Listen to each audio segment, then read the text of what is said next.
everybody? It's Raining Card Games, and welcome to the first ever monthly Q&A video that we're airing on the channel. You guys seem to respond really well to that poll I posted asking if you wanted to see a Q&A, and here we are. You guys were able to get in at least 10 questions before today, which is the deadline, so I'm happily able to upload this video for you guys today. Just as a way to, for you to get to know me more so I can communicate and interact with you guys, because if you haven't told by the recent content I've been trying to get out, I really like to interact with you guys. I feel it provides more in terms of the quality of the content. Anyway, let's go ahead and just jump right into the questions. So, my least favorite archetype. I would have to say, this is more so from past experience. The first time around Spiral formats back in 2017, that wasn't fun. No, just sitting across from an opponent, just waiting for 15 minutes for them to complete their first turn. Yeah, that was not a fun experience. And then just not being able to play Yu-Gi-Oh! The next turn, so you just sit there doing nothing. Not too many fond memories from that format, so yeah, I guess that would be one deck that I'm not too fond of. I like the archetype in theory, just in practice, it's not so much fun going up against, but yeah, probably Spiral.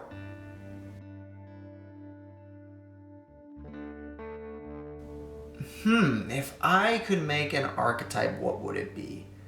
I think personally I would make another reptile archetype. There are not too many to begin with. It's a really underrepresented monster type, so I definitely would like to see a new reptile archetype, just something that's a little more up to date, because all the ones are really old and out of date, so either they're going to need meta support to really bring them up to speed, but really I think a new archetype would be interesting. So probably I would create a new reptile archetype. I don't know about mechanic wise what I'd do with it or what I would make it based around. That's going to take a lot more time to think of than right off the fly, but probably something reptile based. Also personal preference, since herpetology is one of my fields of interest. Yeah.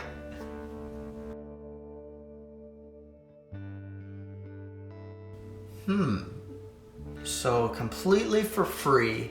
A while back I was thinking, before Thunders got their reprints, I was thinking if I could make a Thunder build, that would be pretty cool, but look, here we are now. They got reprints, but Colossus is banned, so Thunder Dragon's kind of out of the picture now, unfortunately. There are a few others, so I'm thinking maybe a max rarity. So I've played Necros before. It would be really nice to have max rarity Necros with the triple extravagance and all that stuff as well. That would be pretty cool to have. I would actually really like that, but that means it would be being free versus splashing the cash for a playset of extravagance. Yeah, kind of a thing. Anyway,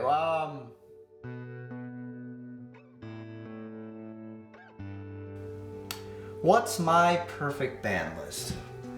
For me, it would be it's interesting to see how Konami's done especially the last ban list. It just nuked the format. So what I would think a perfect ban list wouldn't kill a deck completely.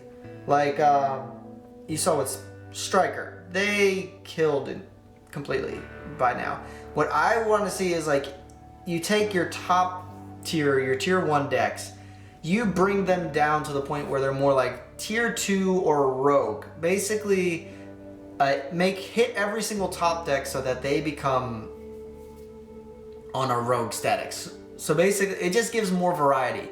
Essentially, that's what I think is a perfect ban list. A ban list that promotes variety in the format. Not just, it hits X decks, so now these decks will take their spot.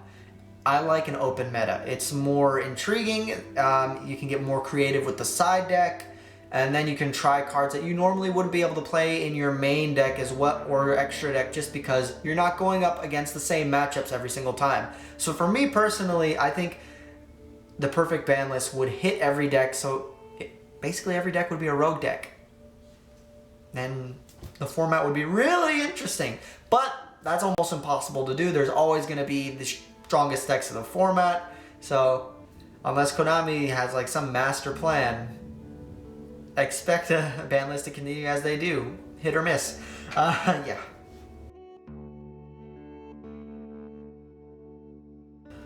Why did I start a Yu-Gi-Oh channel? So initially when I started the channel back, way back, well not way back when, some time ago, it was more so like every now and then I had product, I'm like, why not film it? Just upload it to YouTube for fun. So, because I already have a camera, and so I was like, and a tripod, I was like, I'll just, boop, open, see what I pull on camera. It was basically as simple as that. There was no grand plan, grand scheme of things. And then the sealed only series happened, the channel started to take off, and then all of a sudden, boom, I'm an actual Yu-Gi tuber doing more than just opening some product I had just happened to get. So, yeah, really, if you were expecting a grandiose game plan, it was just opening packs for fun, and I just wanted to film them and upload them to YouTube and see how I did. Yeah.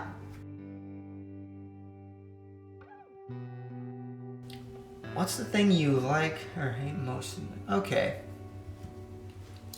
What I like most about this game is probably this speed at which it can go. So like, it's not like grindy and takes forever. Like a match will be 40 minutes and like however many for each game. So it's not so grindy, you don't have to accumulate. You can jump right into it and get the ball rolling. So like literally turn one, come turn two, you're full, both sides are fully, you know, interacting with each other on theory anyway. So it's a pretty quick game to play, to pick up in terms of like starting out. In terms of learning, it's a little bit more. That I wish the learning curve was a little bit easier. That way, you know, just promoting it would be cooler, or just sharing it with new people. So that way you say, this is how you summon this, how you summon that. Ruling, this is what problem solving card text does. This is what missing the timing means. These are the new time rules. All these kind of little things, I wish those were, I guess that's kind of the learning curve I wish was easier for the game. That's something I dislike, but at the same time, once you get it, you're pretty good at memorizing all these different things, like just muscle memory, like, okay, this is how you summon this, how you summon this is what that ruling, if versus when. Eventually all this stuff clicks, and the game's super easy and fun to play. Another thing I like is, yes, they're the top tier decks, but there are also plenty of rogue decks which are pretty fun to play. And with the right amount of tech options and tweaking, you can get them to be pretty competent. So that's the other thing I like. It's not just all one deck, at least currently. I mean, we're not in Dragon Ruler spellbook format right now, but at least at this current state, you also come Master Rule 5. Who knows? We'll see what happens. But I like that too, just that if you can take any deck, you can make it semi-competent, depending also on what the archetype is. Anyway,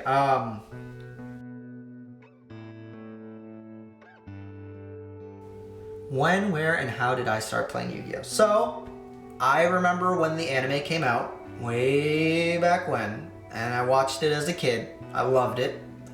Ran around, I don't know what I did. I used to have my dual disc too. Run around the playground and then around my neighborhood playing with my friends. Then I got all the original cards. I didn't really play. I played it for fun. I just like had all these cool cards. Somewhere around here I have like, you know, the golden binder, like the Millennium special edition, which came with like the Exodia, Barrel Dragon, and the Thousand Eyes Restricted Secret Rares, and then the packs. So like I remember opening those packs and just like playing with the monsters, having fun, and just like my monster will attacker, like basic. You know, just how a lot of people like around my age started. But then I took a hiatus, a pretty long hiatus. I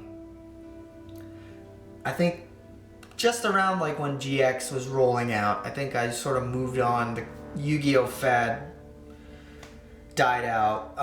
But I still kept all of my, not all, most of my cards, that like the few binders that I had that my mom just kept in the attic. So I still had my card collection from when I was little. And then I'm a summer camp counselor for a traveling boys camp from young teens to young adult. And some of the boys, they were playing Yu-Gi-Oh! I was like, hey, I remember playing that when I was little. And then I started just like watching them play and then like refreshing like up to date. This was in 2015, like late summer of 2015. Just slowly getting back into it. It's like, even I like when I stopped by my home, grabbed my old cards, built like a random deck just to play around with them, and but then just bit by bit, getting like, oh, this is how you play. This is actually a fun game, and then starting to get into it, and then gradually since there, just getting back into the game.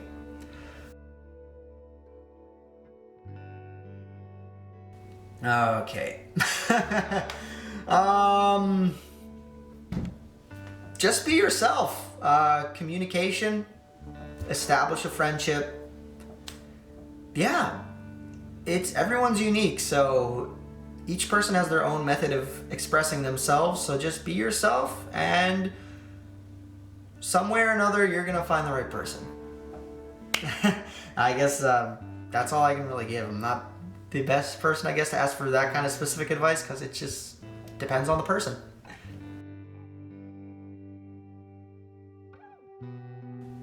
I have not. So I don't do too much reading, and then more so with books. So I listen to audiobooks more, and you probably could tell from the channel and stuff, from some of the skits and all these references. I'm a huge Star Wars fan, so most of the audiobooks that I've been listening to recently is just the new canon, just listening to the audiobooks come out, and just, yeah, mostly Star Wars and expanded universe stuff in terms of what I've done reading wise.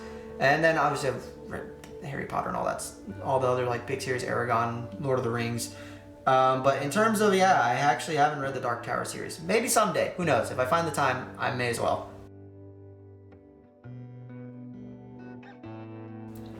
What was my first regional experience like? Surprisingly, the Lock Haven Regional was my very first big regional, and I enjoyed myself. I took a deck that I personally invested a lot in, not just financially, but time and effort, like just focusing on the deck, learning it from scratch, because I never played Six Samurai before. So just having the ability to go to this regional, and also just like the experience of driving up there, and the snow even made it fun, just driving over the mountains to get to Lock Haven, and playing a deck that I've put my heart and soul in, and just having fun, meeting people that are subscribers, and then just like joking around with some of my opponents, having cool interactions, and actually being able to see my deck produce results. I had a great time, and I look forward to the next regional that I'm gonna go attend. So by all means, if you feel like there's like something, like you're nervous about going to a big tournament, just do it. It's so much fun. It's a long day, don't get me wrong. Like from getting there for 8 a.m. going all the way to like 7 p.m. or 8 p.m. like it's a fool's day commitment, but wow, it is just fun to do. So if you have the opportunity to go to a regional, by all means, go. It is so much fun. All right, so that's all the questions we're gonna do today. I'm gonna probably keep these to 10 questions per video, but if you guys do want to have a chance to have your question answered, feel free to leave below in the comments. Just say like, leave this up for the February Q&A. And if this gets popular enough, I may switch this to every 2 weeks. And if it even gets more popular, I may do like every week, weekly Q&A. But for now, I think we'll see how the monthly Q&A works. So if you have some questions that you want to ask for the next video in February, leave it down below in the comments. And then also I'll probably put a YouTube post where you guys can also comment their questions that you want to see for the Q&A. And then I guess, as always, like, subscribe, comment, even if you just want to leave a comment, ring the notification bell, and then also follow us on Instagram for updates on the channel. And then for those of you who are really enjoying the new Raid Raptor series, just as a heads up, if you do want to make a suggestion for a change in that video, please leave the card that you want to swap out. So a lot of you have given interesting, funny, or cool suggestions, but you're not giving me a card to switch out. I was like, I can't use this even if I wanted to, because I need to know what I'm switching out for it. Otherwise, if I keep on using these, accumulate, I'll get over 60 cards and then that deck's illegal. So if you do want to leave a suggestion in the Raid Raptor series videos, make sure that you are also leaving a card that you want to switch out for it. That way I can make sure that's a valid change, and then I can put it on the YouTube poll so people can vote on it. But that's gonna do it for today's Q&A video. I hope you guys enjoyed it, and yeah.